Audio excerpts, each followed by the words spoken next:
यह कहानी है दो मेढकों की, जिसमें एक पतला था और दूसरा मोटा।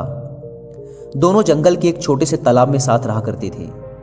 बचपन के दोस्त थे दोनों, साथ में ही खेलते कूदते बड़े हुए थे। वे दोनों दिन भर तालाब में कूदते उछलते, गप्पे मारते और मस्ती किया करते थे। उन दोनों को ही तालाब के आसपास के इलाकों की नई नई जगहों में जाकर घूमना अच्छा लगता था। एक दिन ऐसे ही साथ में घूमते हुए दोनों जंगल के बाहर एक खेत में पहुंच गए। वहां उन्होंने देखा कि एक ग्वाला अपने गाय से दूध निकाल रहा था। उन्होंने कभी भी किसी को ऐसे दूध निकालते हुए नहीं देखा था। ग्वाले ने दूध निकालकर एक बाल्टी में भरकर रख दिया। वे दोनों उस दूध को देखकर बड़े आश्चर्य में थे, क्योंकि उन्होंने आज से पहले यह कभी नहीं देखा था। उन्होंने तो जंगल में केवल तालाब का गंदा पानी ही देखा था। कुछ देर सोचने के बाद उन दोनों ने डिसाइड किया कि इस सफेद पानी में तैरने का मजा ही कुछ और होगा। यह सोचकर उन दोनों ने एक साथ बाल्टी में छलांग लगा दी। वहां जाकर वो देखते हैं, अरे वाह, सफेद पानी! हमने तो यह कभी देखा ही नहीं। ये क्या चीज होती है? दोनों को मजे करने तो पसंद थे ही। वे दोनों वहीं मस्ती करने लग जाते हैं। वे तैर रहे होते हैं, कभी वो गोता मार रहे होते हैं, वे निकल रहे होते हैं। खूब उछल कूद करने के बाद, पूरे मजे करने के बाद, वो जो मोटा वाला मेढक होता है वो कहता है, चल यार, अब घर जाने का टाइम आ गया, जंगल वापस चलते हैं। वो पतला मेढक भी कहता है, हाँ यार, चल वापस चलते हैं। वे दोनों बाल्टी से बाहर छलांग लगाने की कोशिश करते हैं, पर वो बाल्टी बहुत बड़ी होती है। वे छलांग लगा नहीं पाते। वो दोनों बाल्टी के किनारे जाकर बाल्टी की दीवारों से छलांग लगाने की कोशिश करते हैं, पर वो देखते हैं कि वहाँ बहुत ज़्यादा फिसलन है। वे जब भी कूदने की कोशिश करते हैं, उनके पैर फिसल जाते हैं। उन्होंने लगातार कई बार प्रयास किया, कभी बाल्टी के बीच से तो कभी बाल्टी के किनारे उनकी दीवारों के सहारे कूदने का, लेकिन दूध की चिकनाहट और उसकी फिसलन की वजह से वे बाल्टी से बाहर नहीं निकल पा रहे थे। अब जो वो पतला वाला मेढक होता है वो मोटे मेढक को बोलता है, भाई देख, निकलना तो है हमें इस बाल्टी से बाहर, इसलिए हमें कोशिश तो करती रहनी पड़ेगी।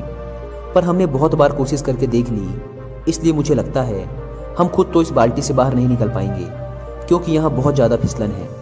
तो हम क्या करते हैं, हम तैरते रहते हैं। अगर हम तैरते रहेंगे तो कोई ना कोई आकर हमें बाल्टी से बाहर निकाल ही देगा।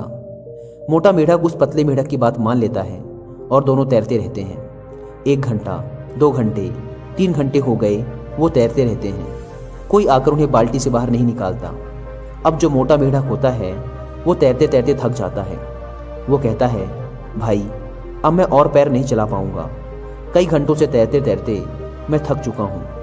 वो पतला मेढक कहता है, भाई देख, अगर तू पैर चलाना बंद कर देगा तो तू डूब जाएगा और कुछ देर में सांसें रुक जाएंगी और तू मर जाएगा। अपन को मरना नहीं है भाई, तू पैर चलाता रहे।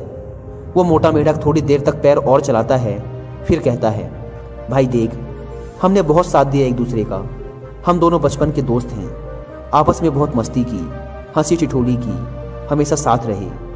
लेकिन मुझे लगता है कि आज ये सब खत्म होने वाला है। आज हो सकता है कि ये मेरी ज़िंदगी का आखिरी दिन हो।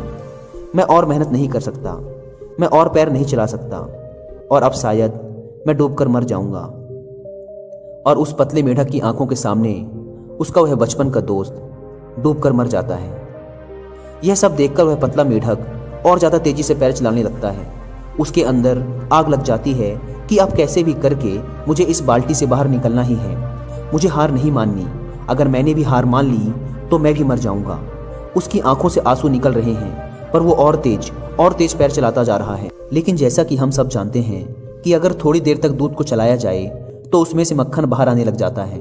और बिल्कुल ऐसा ही हुआ, क्योंकि बहुत घंटों से वो दोनों मेढक उस दूध में पैर चला रहे होते हैं, इसलिए उस दूध से मक्खन बाहर आने लग जाता है। साथ ही कुछ घंटों से रखे रहने की वजह से दूध कुछ जमने भी लगता है, दही जैसा शेप लेने लग जाता है। दूध के जमने और मक्खन के बाहर आ जाने से मेढक देखता है कि दूध थोड़ा गाढ़ा सा हो गया है। अब वह पहले जैसा चिपचिपा नहीं रहा। वह उस मक्खन के ऊपर बैठकर पूरे जोरों से एक छलांग मारता है और वो बाल्टी के बाहर आ जाता है। बाल्टी से बाहर आने के बाद कुछ देर तक तो उसे समझ ही नहीं आता कि आज उसके साथ क्या हुआ। उसका सबसे अजीज दोस्त, उसका बचपन का यार आज उसकी ही आंखों के सामने डूब कर मर गया था। और उसकी मौत क्यों हुई? क्योंकि उसने हार मान ली।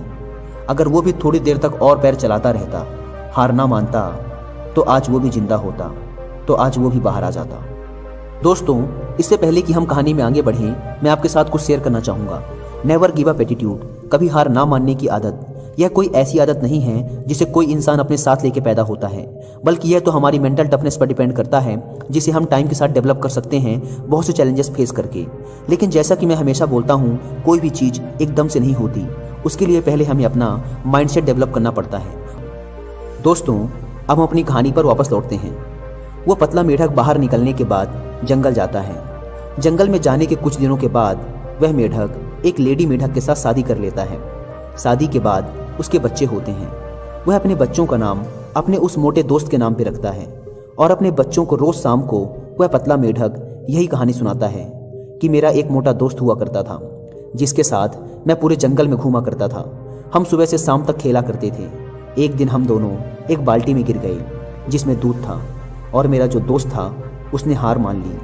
क्योंकि उसने हार मान ली, इसलिए वो मारा गया। मैं तुम बच्चों को भी यही सिखाना चाहता हूँ कि जिंदगी में चाहे कुछ भी हो जाए, लेकिन कभी हार मत मानना। अगर तुम लोगों ने हार मान ली तो तुम्हारा भी वही हश्र होगा जो मेरे दोस्त का हुआ।